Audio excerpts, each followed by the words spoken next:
Domingo 29 de mayo. Lucha con Dios. Luego de despedirse de Labán, Jacob pronto tiene otra experiencia con Dios. Al saber que su hermano Esaú está aproximándose y 400 hombres con él, Génesis 32:6, Jacob ora fervientemente al Señor, aunque reconoció: realmente yo, tu siervo, no soy digno de la bondad y fidelidad con que me has privilegiado. Génesis 32:10. Jacob realmente estaba comprendiendo mejor de qué se trataba la gracia. ¿Y cómo respondió el Señor? Génesis 32, 22 al 31 dice: Pero Jacob se levantó más tarde esa misma noche, tomó a sus 2 esposas, sus 2 siervas y sus 11 niños, y cruzó las aguas del Jaboc por la parte menos profunda. De este modo los llevó al otro lado del río y también llevó todo lo demás que tenía. Finalmente, cuando Jacob se quedó solo, un hombre se puso a luchar con él hasta el amanecer. Cuando ese hombre vio que no lograba vencer a Jacob, entonces le tocó la cavidad de la cadera. Así que a Jacob se le dislocó la cadera mientras luchaba con él. Después él dijo: «Suéltame, porque ya está amaneciendo». Pero Jacob le respondió: «No te voy a soltar hasta que me bendigas». Entonces él le preguntó: «¿Cómo te llamas?». Y le contestó Jacob. «Ya no te llamarás Jacob», dijo él, «sino Israel, porque has luchado con Dios y con hombres y por fin has vencido». Por su parte Jacob le dijo: «Por favor, dime tu nombre». Pero él contestó: «¿Para qué quieres saber mi nombre?». Entonces lo bendijo allí mismo.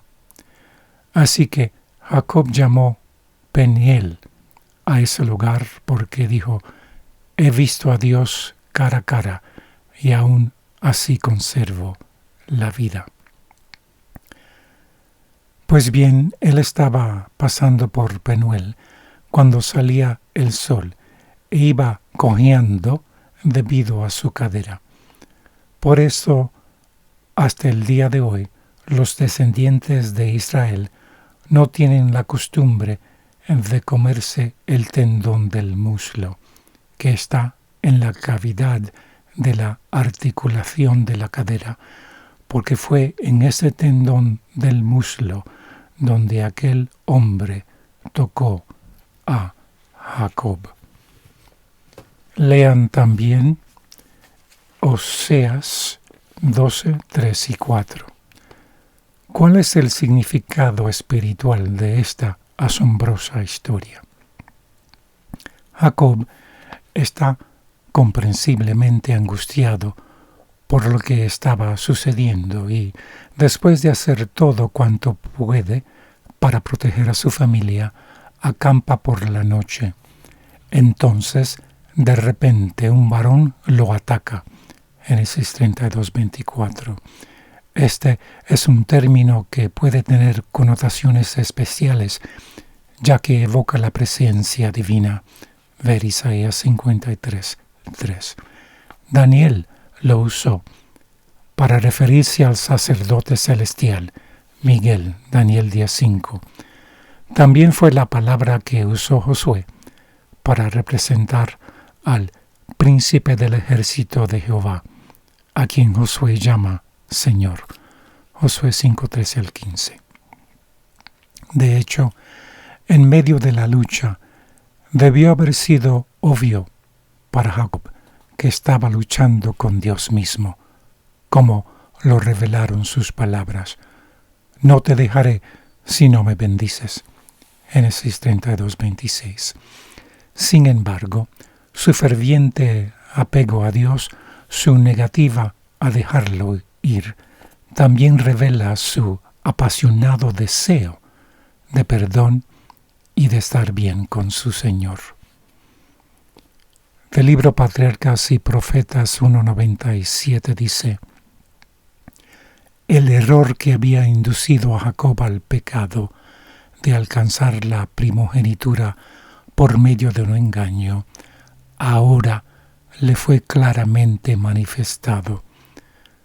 No había confiado en las promesas de Dios, sino que había tratado de hacer por su propio esfuerzo lo que Dios habría hecho a su tiempo y a su modo.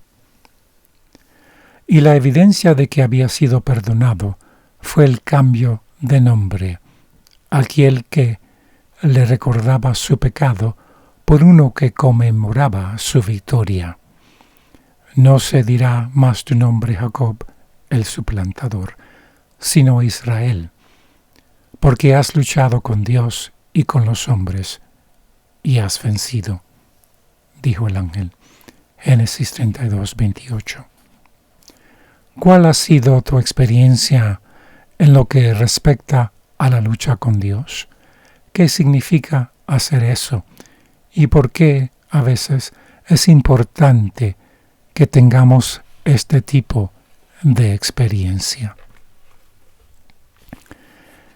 Del libro El conflicto de los siglos, páginas 602 y 603, dice: en las tinieblas, más bien, la noche de la aflicción de Jacob, cuando luchó en oración para ser librado de manos de Esaú, representa la prueba por la que pasará el pueblo de Dios en el tiempo de angustia.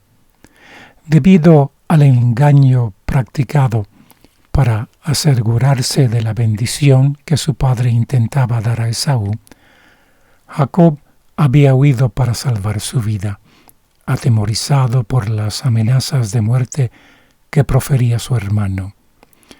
Después de haber permanecido muchos años en el desierto, se puso en camino por mandato de Dios para regresar a su país con sus mujeres, sus hijos, sus rebaños y sus ganados. Al acercarse a los términos del país, se llenó de terror al tener noticia de que Esaú se acercaba al frente de una compañía de guerreros, sin duda para vengarse de él. Los que acompañaban a Jacob sin armas e indefensos parecían destinados a caer irremisiblemente víctimas de la violencia y la matanza. A esta angustia y a este temor que lo tenía abatido, se agregaba el peso abrumador de los reproches que hacía a sí mismo, pues era su propio pecado el que le había puesto a él y a los suyos en semejante trance. Su única esperanza se cifraba en la misericordia de Dios. Su único amparo debía ser la oración. Página 603 del mismo libro dice: en las tinieblas y en la soledad sigue orando y humillándose ante Dios. De pronto una mano se apoya en su hombro. Se le figura que un enemigo va a matarle y con toda la energía de la desesperación lucha con él. Cuando el día empiece a rayar, el desconocido hace uso de su poder sobrenatural. Al sentir su toque, el hombre fuerte parece quedar paralizado y cae, impotente, tembloroso y suplicante, sobre el cuello de su misterioso antagonista. Jacob sabe entonces que es con el ángel de la alianza con quien ha luchado. Aunque incapacitado y presa de los más agudos dolores, no ceja en su propósito. Durante mucho tiempo ha sufrido perplejidades, remordimientos y angustia a causa de su pecado. Ahora debe obtener la seguridad de que ha sido perdonado. El patriarca exclama: «No te soltaré hasta que me hayas bendecido». Qué confianza, qué firmeza y qué perseverancia las de Jacob. Lo que lo inspiraba era más bien la seguridad del que confiesa su flaqueza e indignidad, y sin embargo, en la misericordia de un Dios que cumple su pacto, confía. Se aferró temblorosamente a las promesas de Dios y el amor infinito no pudo rechazar la súplica del pecador. Como señal de su triunfo y como estímulo para que otros imitasen su ejemplo, se le cambió el nombre. En lugar del que recordaba su pecado, recibió otro que conmemoraba su victoria. Del libro El deseado de todas las gentes, páginas 121 y 522 más bien, dice: Jesús conoce las circunstancias que rodean a cada alma. Tú puedes decir: soy pecador, muy pecador. Puedes serlo. Pero cuanto peor seas, tanto más necesitas a Jesús. Él no se aparta de ninguno que llora contrito. No dice a nadie todo lo que podría revelar, pero ordena a toda alma temblorosa que cobre aliento. Perdonará libremente a todo aquel que acuda a Él en busca de perdón y restauración. A las almas que se vuelven a Él en procura de refugio, Jesús las eleva por encima de las acusaciones y contiendas de las lenguas. Ningún hombre ni ángel malo puede acusar a estas almas. Cristo las une a su propia naturaleza divina humana. Ellas están de pie junto al gran expiador del pecado, en la luz que procede del trono de Dios. Que Dios les bendiga.